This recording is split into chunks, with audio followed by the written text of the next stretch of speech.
Welcome back नाज़रीन। Programme के इस हिस्से में हम जिक्र करेंगे ये जो अब मीडिया में ख़बरें आई कि पाकिस्तान से जो 40,000 के करीब ज़ायरीन हैं वो ईरान और इराक़ जाके गायब हो चुके हैं और वापस नहीं आए। ये बात जो थी ये ऑब्वियसली हुकूमत की तरफ से हमें बताई गई, क्योंकि अब वो इसी वजह से गालिबन सारा उन्होंने सिस्टम तब्दील किया है जो ज़ायरीन के ईरान और इराक़ जाने का है। पहले ये सब वहाँ रिवायती तरीक़े से जाते थे, अपने करके वापस आ जाते थे ज़ियारत, मगर कोई हुकूमती लेवल पे इनका रिकॉर्ड ऐसा सच नहीं रखा जाता था। मगर गालिबन इसी वजह से ही ये मसला रहा कि वो वहाँ जाके इन ममालिक में गायब हो जाते थे, वापस नहीं आते थे, और इसकी वजह से हुकूमत को इन ममालिक की हुकूमतों से काफ़ी शिकायत भी मिली हैं, जिसकी वजह से अब हज के पैटर्न पे ज़ियारत को भी जो है वो ऑर्गेनाइज़ किया जाएगा। हुकूमत ने यही बताया कि जो वज़ारत मज़हबी अमूर है वो ऑपरेटर्स नॉमिनेट करेंगे।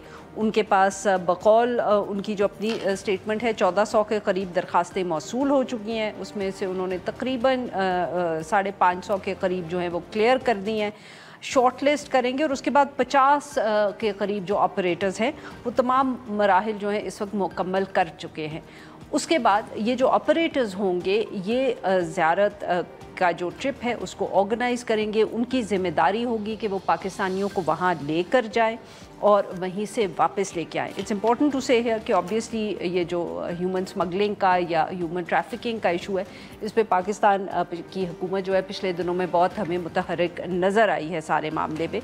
वज़ारत दाखिला माफ़ करिएगा, उनकी तरफ से ये भी बताया गया कि ये जो 40,000 का फिगर है वो कोई एक आध साल का नहीं है, बट बेसिकली ये कोई 15 के करीब जो साल हैं उन पर ये लोग जो हैं गए हैं और वहाँ गायब हुए हैं।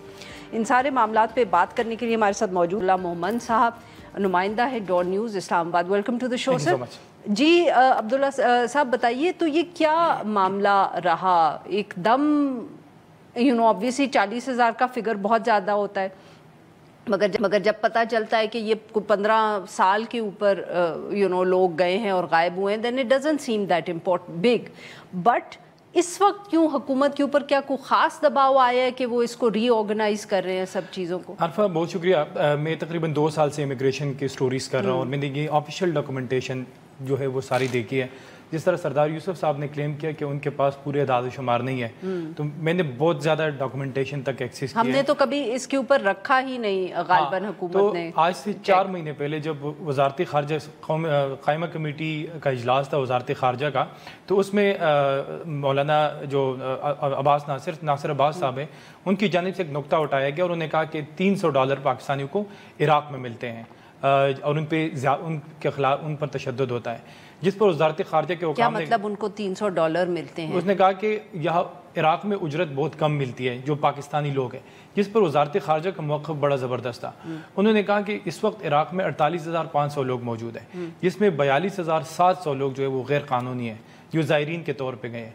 जो मिनिस्टर साहब के पास आदाद शुमार है वो मुकम्मल नहीं है, जो 15 साल का उन्होंने डिजिट बताया, ये 40,000 का सिर्फ इराक़ के अंदर इस वक्त 42,000 जो है इलीगल लोग हैं, पाकिस्तानी, और ये सारे और ये आप बता रहे हैं क्योंकि कमेटी के अंदर ये नंबर आया ने ये बताया। और इस वक्त ईरान में, क्योंकि ईरान में एक सॉफ्ट कार्नर है इराक़ के निस्बत, तो वहाँ पे 50,000 से ज़्यादा है। 35,000 तो ईरान ने 2023 से अब तक डिपोर्ट किए हैं ईरान से, और फिर शाम के अंदर देखे वहाँ पे भी है। उसमें ये सारे, माफ़ करिएगा मैं आपकी बात बार बार काट रही हूँ, ये सब ज़ायरीन के तौर पे गए और फिर वहीं रह गए इलीगली? बिल्कुल, ये ज़ायरीन के तौर पे गए और ये वहाँ पे उसमें से बहुत ज़्यादा लोग जो हैं वो वहाँ स्किप हो गए। वो उन्होंने मिडल ईस्ट का रास्ता लिया और उसमें से कुछ किश्तियों में मारे गए, क्योंकि ये रूट है ईरान और फिर यहाँ से लीबिया और ये चीज़ें जो है ये होती है। लेकिन बहुत सारे, और इसमें इंटरेस्टिंग फैक्ट यह है कि जब इराक़ ने बहुत ज़्यादा कंसर्न शो किए और ईरान ने पाकिस्तान के साथ बहुत ज़्यादा कंसर्न शो किए कि ये मामला इस तरह है, तो पाकिस्तान ने कहा कि जो ज़ायरीन वहाँ जाते हैं आप उनके पासपोर्ट जो है अपने पास रखें। تو جو میرے پاس آتا سوری کس کو کہا انہوں نے کہ انہوں نے مقامی حکومتوں کو کہا، عراق اور ایران کی حکومتوں کی، جو زائرین یہاں سے جاتے ہیں آپ گارنٹی کے طور پہ ان کے پاسپورٹ اپنے پاس رکھیں. تو جو اعداد و شمار میں نے دیکھے ڈاکومنٹیشن، ان میں سے 13,000 لوگ واپس پاسپورٹ اٹھانے نہیں آئے. تو یہ اب کب انہوں نے امپلیمنٹ کیا اس بات کو کہ وہ پاسپورٹ اپنے پاس رکھتے تھے؟ تقریباً 7-8 مہینے پہلے انہوں نے یہ ایک سلسلہ شروع کیا کہ یہ جو زائرین ہیں یہ واپس نہیں آتے تو ان کا پاسپورٹ گارنٹی کے طور پہ رکھو. لیکن اس میں سے 13,000 لوگ ایران، عراق اور شام کے اندر جو ہے وہ واپس نہیں آئے. یہ ایک فیکٹر ہے، اس میں یہ لوگ واپس آپ کہہ رہے ہیں کہ ودن انڈر اے ایئر 13,000 لوگ جو ہیں وہ گئے ہیں، اور جب یہ پالیسی امپلیمنٹ ہوئی تو اس کے بعد یہ لوگ واپس نہیں آئے. کچھ چیزیں جو ہے وہ میں ڈسکلوز نہیں کرنا چاہتا، اس سے پاکستان ایک اسٹیٹ کا وقار مجروح ہوتا ہے. کچھ آفیشیل ڈاکومنٹیشن ہوئی، کوئی 25 خواتین بچوں سمیت وہاں پکڑی گئی تو عراق کی بغداد کے اندر. تو وہاں پہ بغداد کی حکومت نے پاکستان کی ایمبیسی کو رابطہ کیا کہ یہ آپ کا یہ لوگ بیگری میں، اور اس کے ساتھ انہیں لفظ استعمال کیا کہ پروسٹیٹیوشن میں انوالو ہے، تو ان کے آپ آ جائیں ان سے بات کریں. تو پاکستان نے جب کونسلر ایکسیس لی ان خواتین تک تو انہوں نے کہا کہ ایک گروپ ہے اور اس کے ساتھ وہ ہمیں عراق لے آئے ہیں، تو ہمیں اگر ہم 100 روپے بیگری سے اور کماتے ہیں تو اس میں سے 10 روپے ہمیں ملتا ہے. پھر عراق کی حکومت نے بغداد کے اندر ریڈ کیا ان خواتین کی نشاندہی پہ جن کے ساتھ بچے بھی تھے، تو اس کے بعد وہ جو گروپ ہے ان کو پکڑا گیا. تو اس وقت کوئی ڈیٹا نہیں ہے. جبکہ اس میں تیسرا فیکٹر جو ہمارے سیکیورٹی اداروں کا یا وزارت داخلہ کا ہے، جو عراق میں شام داعش کے خلاف لڑائی لڑی جا رہی تھی تو پاکستان سے ایک بہت بڑی یوتھ کی کیمپ جس میں کرم، پنجاب کے کچھ علاقے اور ایون گلگت کے لوگ جو ہے وہ داعش کے خلاف لڑنے گئے زینبون اور فاطمون کی شکل میں، اور یہ ہمارے اعداد و شمار وزارت داخلہ کے. تو انہوں نے بھی عراق، ایران اور اس کا روٹ لیا.